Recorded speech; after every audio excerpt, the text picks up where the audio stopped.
one part, we are still trying to get into the new year. In other parts of the world, I'm sure that some countries are already like, "Yay, Happy New Year!" And then, but we still have about we have some hours to go, less than 24 hours. And we're going to be screaming Happy New Year 2025. Some would say it doesn't feel like it because tomorrow is Wednesday, and for some, it's still a work day, so it's continuation. But then we're grateful. So, welcome to Spotlight on Super FM 92.7. And today we're still reviewing, that's 2024 in review. Yesterday we talked about the economic reforms and development. And today we're going to be assessing governance in Nigeria and outlook for 2025. So, as the year comes to a close in the next few hours, Nigeria's governance landscape has undergone notable transformations.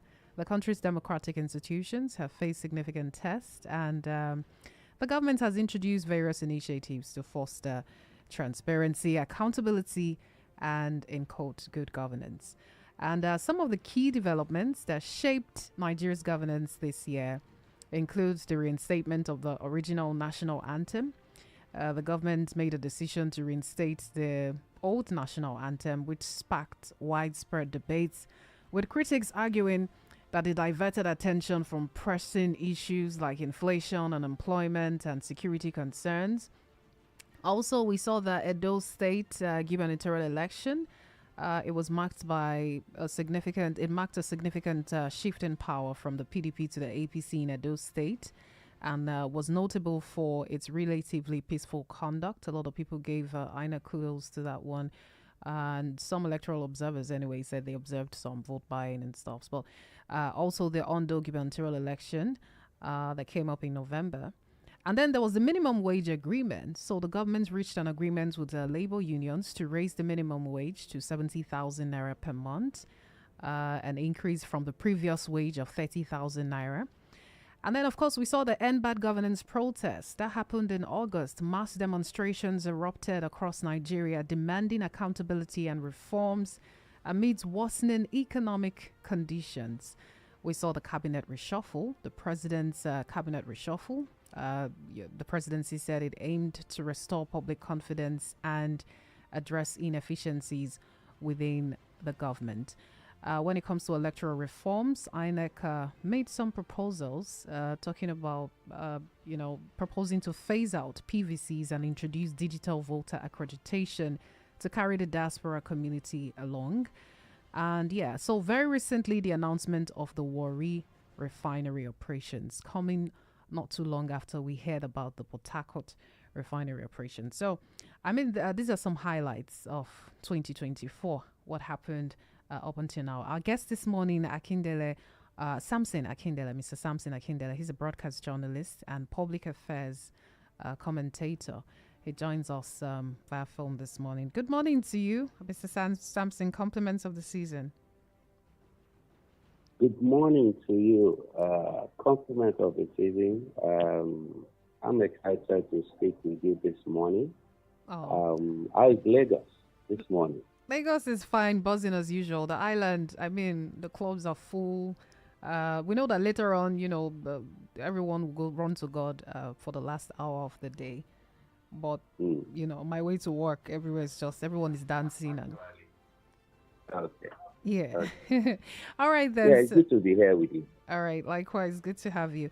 All right, so if you're listening in Spotlight, you can be a part of the conversation. Like I said, 2024 in review, I talked about some of the key developments, the End Bad Governance protest, cabinet reshuffle, minimum wage, incessant strikes, electoral reforms proposal by INEC, and even the elections that happened. So 0805-092-0927. That's 0805-092-0927.